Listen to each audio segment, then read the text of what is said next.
votre station de confiance pour tout savoir tout de suite. Beaulieu dans le retour. Le mois du cœur étant le mois de février se termine dans 2 jours déjà. Hein. C'est un petit mois, le mois de février, mais bon, c'est un gros mois dans l'hiver.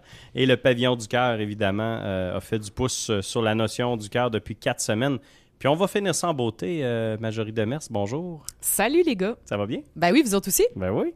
C'est la dernière fois que tu es venu, tu nous as parlé, on va dire plutôt la mauvaise alimentation, si je peux dire ça comme ça, les choses à éviter, à gérer, les choses à gérer. Oui, à limiter, comme j'aime bien appeler, ouais, là, effectivement, oui. Exact. Là, tu nous amènes un peu de l'autre bord du rideau, on s'en va vers ce qui serait peut-être à amplifier, peut-être? Oui, tout à fait. Puis tu sais, c'est souvent un peu comme ça que j'aime bien l'amener aux gens, tu sais.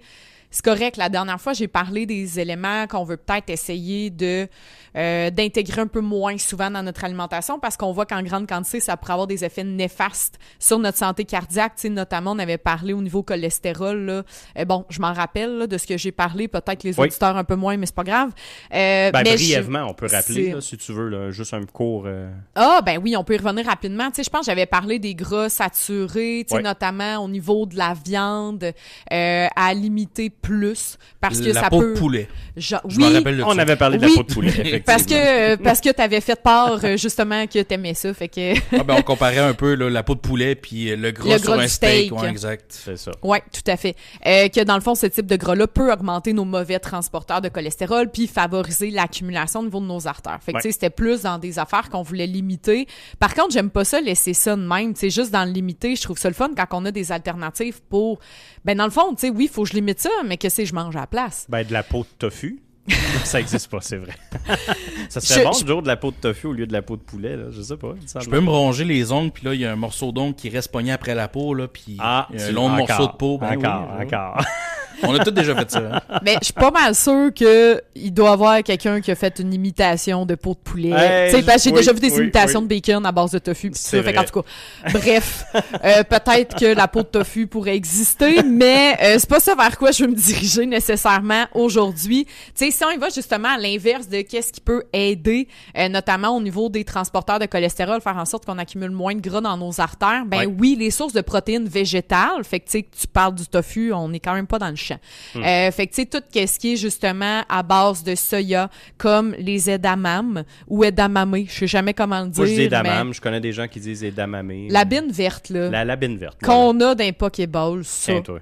Comment vous voulez l'appeler? Appelez-le comme vous voulez, mais ça, c'est intéressant, dans le fond. Très protéiné, en fait, hein, c'est ça? Oui, c'est riche en protéines, mais c'est riche en fibres aussi, contrairement au tofu, parce que c'est vraiment la fève de soya qui est complète, en fait, mais qu'on a cueillie avant maturité. Fait que c'est pour ça qu'elle est encore verte, encore croquante, puis qu'elle nécessite pas une cuisson comme la fève de soya qui est mature et asséchée, qu'on pourrait acheter, mettons, comme les autres légumineuses sèches. Effectivement.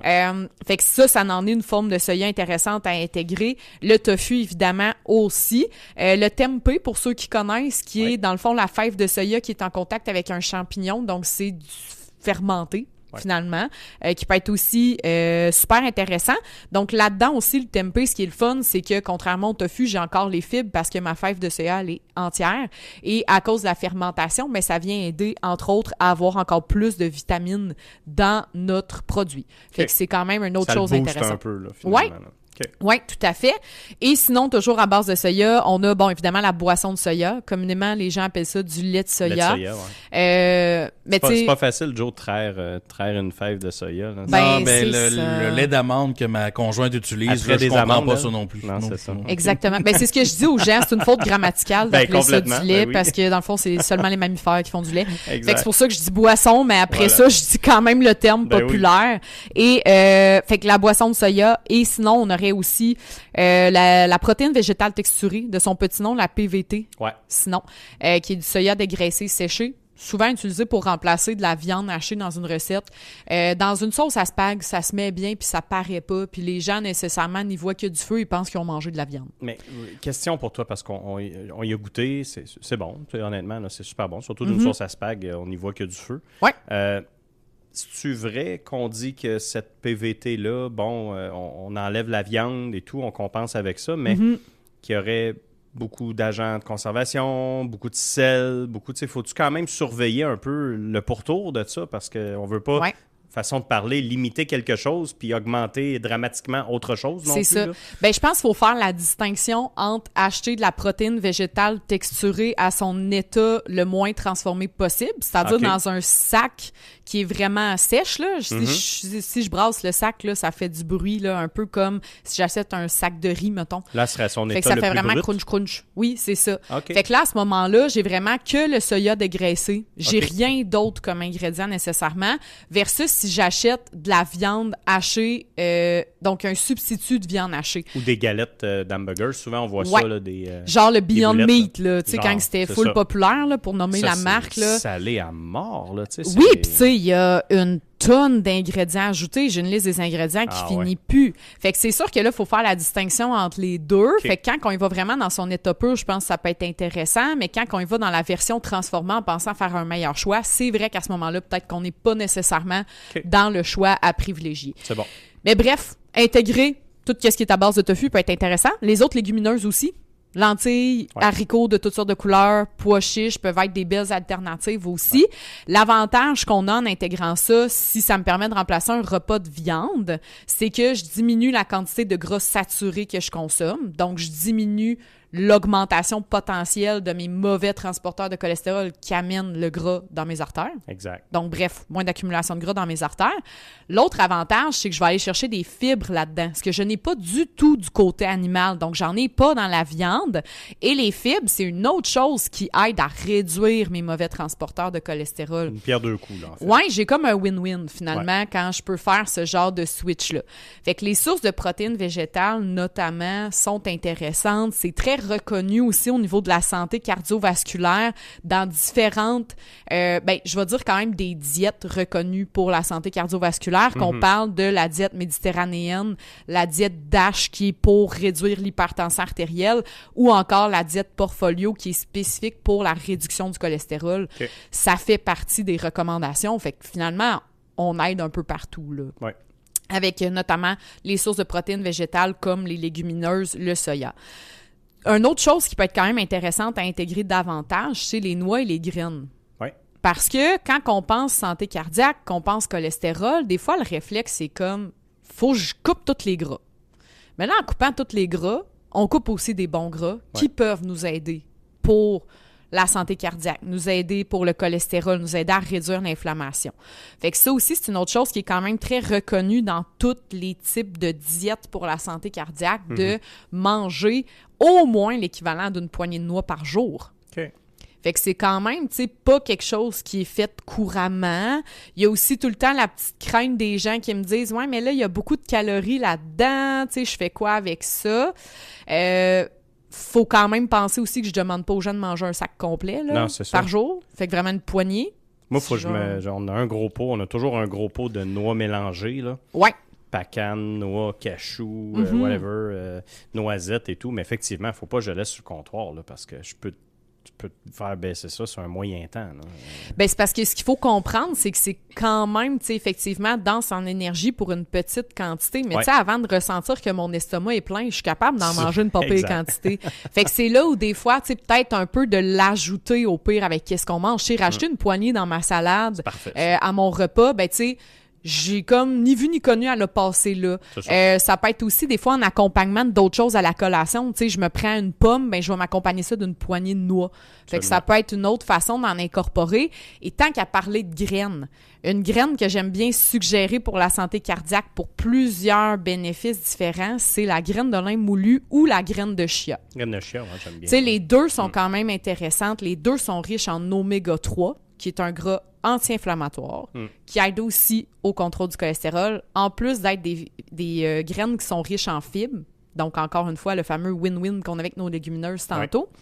Puis, je trouve que ça s'intègre facilement. Tu sais, c'est quand même pas tant compliqué d'ajouter une cuillère à soupe. Tu peux mettre ça un moment donné dans ma journée. À peu près n'importe quoi, en fait. Là. Oui, yogourt, essentiellement. Salade, soupe. Oui. Écoute, tout à fait. Tu peux mettre ça dans bien des choses. Là. Exactement. La seule chose à s'assurer, c'est d'être bien hydraté, mettons, quand on en prend, parce que ça l'absorbe de l'eau, ça gonfle. Fait que si jamais je prends ça sec puis je bois pas de liquide, ça se peut que ça s'aéroffe un peu. Ouais. Fait que si jamais j'ai pas l'habitude de boire beaucoup, je peux la réhydrater avant de la consommer. Fait que genre la mettre dans mon yogourt, mais la laisser reposer là puis gonfler un peu avant de la manger. Ouais, c'est ça. Ou encore, tu sais, même j'ai des clients, moi, qui se font des shooters de graines de lin le matin. Ah ouais, shooters de graines de lin. Ouais, petite cuillère à ça. Matin. En tout cas, tu m'as pris un peu dépourvu là-dessus. On s'attendait pas à ça. Hein? Non. C'est rare qu'on de graines de lin. Ben graines de même, mais dans de l'eau? Ouais. Genre, je mets ma cuillère à soupe de graines de lin ou de graines de chia, puis je mets un petit fond d'eau. Je laisse ça reposer une quinzaine de minutes, ça gonfle, ça gélifie, puis après ça, shooter. Je me rappelle juste pas c'est quand est-ce la dernière fois que quelqu'un m'a proposé de manger des graines, fait que c'est juste ça, là. Oui, dis de même, c'est un autre approche, effectivement. Juste plus au dépourvu un petit peu, là. C'est ça, hein, déstabiliser un peu. Elle était facile, fallait la faire, là. Exact. Fait que bref, faut juste se rappeler c'est lesquels qu'on veut intégrer à ce moment-là, là. Oui, mais bon. Il y a un choix à faire. C'est ça. Voilà. Mais tout ça pour dire que j'y recommande souvent. Avec de la viande, puis plus que non. Bon, c'est ça là-dessus, hein? On n'est pas encore vendredi. T'aimes ça quand on parle de graines, hein, c'est ça? Je suis viré à l'envers. Oh, ma blonde vient de m'écrire. Bon, elle dit, arrête ça dessus. Ah, ouais, c'est ça. Elle est en train de t'écouter, puis là, elle a fait, hop! Je pense que c'est le temps d'aller voir Louis Labé, là-dessus. Ouais, c'est ça, exactement. Mais le shooter, non, c'est quand même une bonne idée. Mais moi, sérieusement, c'est sur le yogourt, là. J'adore ça, là. Ben oui, ça s'intègre super bien, puis... C'est bon, là, pour vrai, là. C'est bon au goût aussi quand oui, puis je trouve que ça rajoute une texture, c'est le fun. Oui, absolument. OK, ben écoute, on aura bouclé la boucle du mois du cœur, en fait. Tout à fait. Avec des bons conseils, mais j'aime toujours ce que tu nous rappelles, c'est de ne pas s'empêcher de manger une petite peau de poulet, de gérer ça, de juste quantifier la chose, puis d'équilibrer tout ça. Moi, je le garde toujours en tête, puis... c'est un bon conseil. Ben, tant mieux. Marjorie Demers, nutritionniste, Pavillon du Cœur. Merci de ta belle visite, puis écoute, à une prochaine. Ben oui, à bientôt. Ciao. Bye. C'était la chronique bien-être avec les professionnels du Pavillon du Cœur Beauceps-Chemin. Chaque semaine, on explore avec vous des sujets liés à la santé pour mieux comprendre votre corps, vos habitudes et les mythes qui les entourent. Le Pavillon du Cœur, c'est des cours d'activité physique en groupe, des ateliers culinaires, un centre d'exercice, ainsi que des services individuels en kinésiologie et en nutrition pour vous accompagner vers un mode de vie sain et durable. La chronique bien-être du Pavillon du Cœur Beauceps-Chemin en exclusivité au 103.5.